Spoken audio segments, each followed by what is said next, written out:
Otor-Owhe Community Development Union (OCDU) in Isoko North, a local government area of Delta State, over the weekend held its educational summit and campaign against drug abuse for secondary school students in Otor-Owhe. This was part of activities to mark the 2025 World Anti-Drugs Day. The Odiologbo of Owe Kingdom, His Royal Majesty Romanus Inanna I, urged the students to take their studies seriously and desist from social vices that can destroy their futures. Look at those families where you have these young boys who are not turning to something else. When people are thinking of planning for business, they are around the bridge called Abadaibuja, performing rituals with the Maiden spirit for how long the demon can give you something that can sustain you. It will give you with one hand and take more from you with the other hand.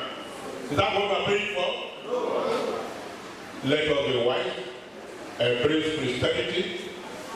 God will always provide for you.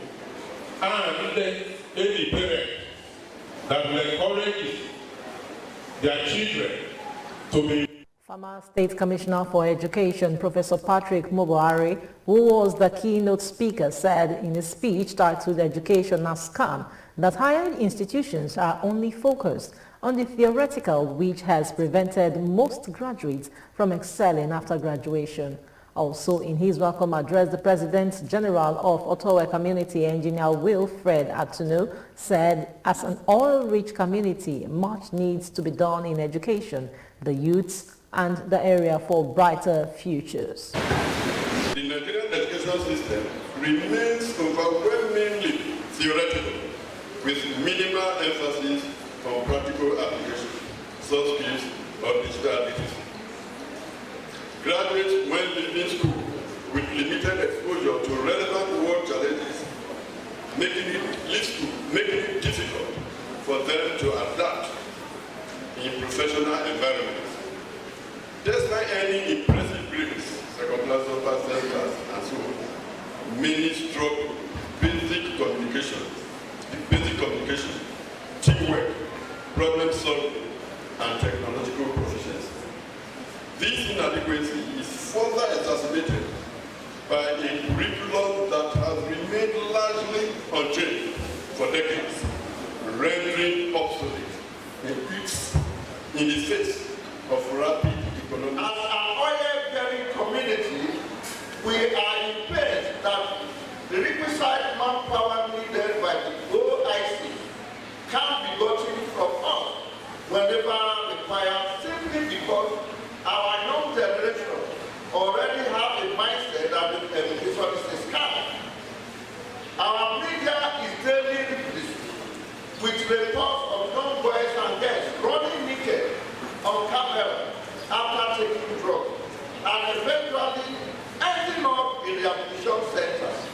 And there's no better time than now to drop it off to everyone here present that drug abuse will only destroy your future, or at best, leave those taking it to criminal acts that can give any positive result for our community. Also, the Executive Assistant to the Governor on Social Works, Mrs. Pali Otor-Owhe, pointed out that the symptoms of drug abuse, which includes behavioral and physical changes. Or addicted.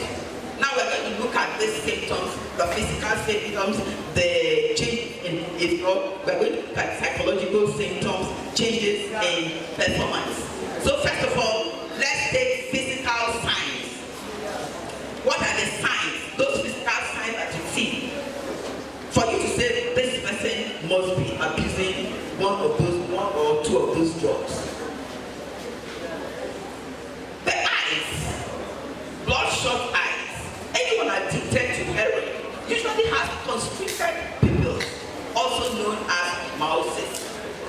They may also have bloodshot eyes. Then another physical sign, sudden weight loss. People who are addicted to cocaine, ecstasy, or called methamphetamine, may lose weight. After the event, the Vice Chairman of Isoko North Local Government Area, Dr. Evelyn Aluta, noted that parents have a vital role to play in the combat against drug abuse. She urged them to monitor and mentor their children to become good citizens. When your children are growing up in the family, you must be on your toes to ensure that the values, social values, are maintained by them. The children are ambassadors of their families, and children are what we refer to as tabula rasa, empty table. It is what you write on that table that goes a long way in shaping the lives of the children. So if you don't bring up your children well, they are going to go out and misbehave. That's one. Secondly, as a parent, you have a duty to educate your children.